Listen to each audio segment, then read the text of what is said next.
Here we are at the Hats of the 20th Century Museum, Hats and More. Still trying to work our way through the 1900 and 1910 display items. And we've kind of gotten up to where we've started talking about World War I. So I'm going to mention that I had this, started this whole thing. Well, we'll start with Grandpa's picture, I guess, but I just pointed out my grandpa, and he'd brought back this souvenir of France in 1919. Got a picture of it yet? Yeah. Figured I better show that. My mother had that framed a while ago, many, many, many years ago, in fact. And I had this hanky, real faded on one side, not so bad on the other. They kind of bewildered me because America First has got a bad connotation right now with the white supremacists and everything. So I really, but it shows a tank and a ship and the eagle, and it clearly had something to do with war. So I had to try to Google that, and I found out that it's a committee, the America First Committee. In World War I, both the Democrats and the Republican politicians embraced the America First. It was a committee to try to keep us out of war. Anyhow, that led me to the 1920 election, so I'm sure they were campaigning in 1919. It was Warren G. Harding was the winner. In the corner of, this was sheet music of his, in the corner it says, America Always First. But also, the losers, the Democrats, was James M. Cox, and Vice President was Franklin Delano Roosevelt. And they also have America First down there with the spread eagle and that type of thing. So anyway, Allied, it says Allied in Freedom's Cause, America First. So that's the deal. That's what that is. Everybody was for staying out of World War I. And in fact, then I noticed I had this little button, War in Europe, Peace in America, God Bless Wilson. So that would be Woodrow Wilson, who came before that election there. It says Wilson, 1916. So this must be, yeah, the election before that one. My brother will probably swoop in and tell me that's a reproduction too. Bless his heart. But I guess I want things to represent stuff. I don't necessarily have to have the real deal. And I talked about doughboys. My grandpa was a doughboy. When I did the program talking about the Montana Peak hat that became the campaign hat that the soldiers wore, why were they called doughboys? I decided I have no idea. There's so many stories. Well, then I came across this poster of the Salvation Army gals that actually made sure the soldiers got donuts. And that story of why they're called the doughboys, I might begin to believe. These gals even went to Europe and made donuts in any corner they could find a place to heat oil and serve donuts to our soldiers. So that settled the mystery of the America First and kind of settled the mystery of the doughboys. So now we'll go on, and we're going to hurry before we lose power on our iPad. So, another beautiful old-fashioned purse. It's got an interesting opening. It opens to a square. Look at that lining in there. Everything's so old. But it's lined all the way down. Pretty darn nice. Sad little old picture here. Bottom half's torn away. A little lace for the collar. Beautiful little books. I like little old books about as much as I like little brushes and things. Tennyson, anyone, huh? Cradle roll for 1918. That all the churches had those type of things. Oh, I'm going to move this table so we get there a little better.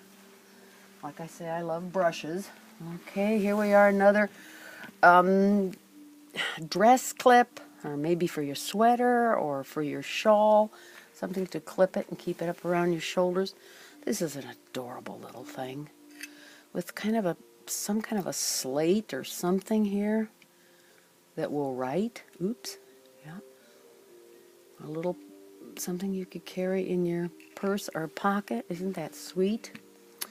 This type of Cosmetics, the Armand cosmetics are shown in the catalogs of the old days like that.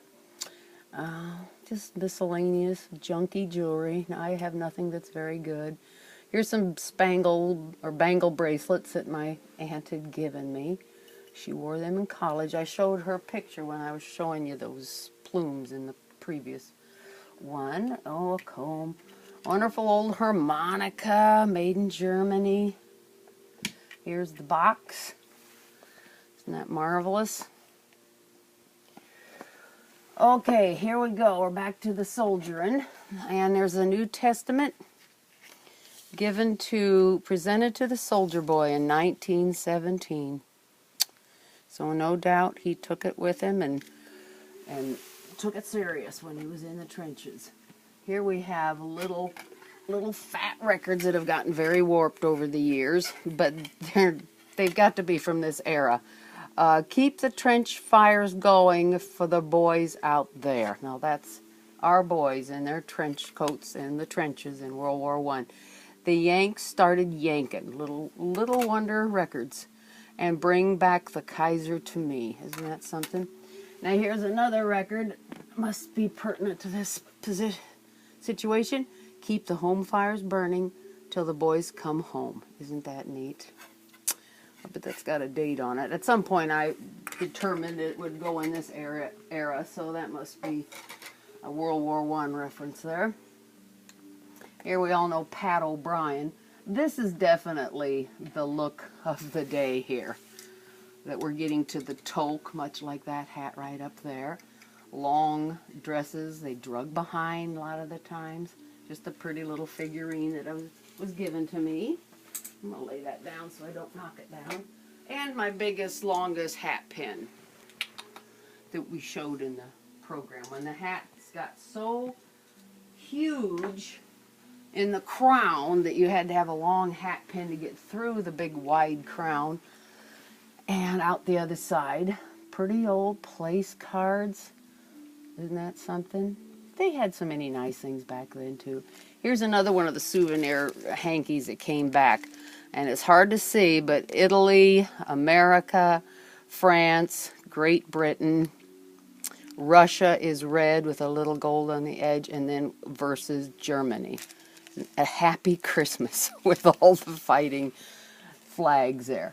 America Wants You, and this tells us how this was a James Montgomery flag, 1917, who came up with that poster, apparently, that we all know so well. Now, and there is an actual picture of some soldiers lining up for duty in an old frame and everything. Here is what we called the Tin Lizzie. Somebody had done a needlework picture of it, so I thought that was kind of cute to have out here. Boy, I'm making a mess of this thing. Pat O'Brien, an old actor, there he is in his uniform on his way to war. But that picture was in this frame to sell this frame. I'm going to peek and see if there's sometimes there's a price tag. Nope, not that time. I love it when there's little price tags on things. Okay, now here we're getting up to an old camera, Jiffy Kodak. Something about it makes me think it belongs here, and here's something I found about the oldest roll of Kodak film, 1888. So photography's been around for quite a while. Here's a picture of a girl in a huge hat, 1900, and she's messing with a camera, which is a good deal like that one. I liked seeing that. And here's, what's this? Here's Kodak something. Just advertising Kodak. She's got that Gibson girl look. White blouse and dark skirt. She's got the little box camera, which I did see those in the catalogs too, I must say. Alrighty. Aladdin dyeing soap. I don't know. Suppose you put your clothes in with that soap and it would dye them. Pretty little white shoes. I mean, if you were a nurse, for sure you had to have white shoes with the little Louis XIV heel. Still soft and nice. Everything is. And this is, we talked about this type of a a bonnet, cotton bonnet, and here it is at a war museum displayed as what the nurses wore. Otherwise, it was just a cotton nothing to anybody, so I didn't pay hardly anything for it. Here we are, Boys Town started in 1917, and it's still going today. This actually is 2012, so it's a little while later. I don't know what the age of this little statue is, but I love it. I don't know if you can get the glare off of that, but there is a 1916 wall calendar, small wall calendar. The woman is a minister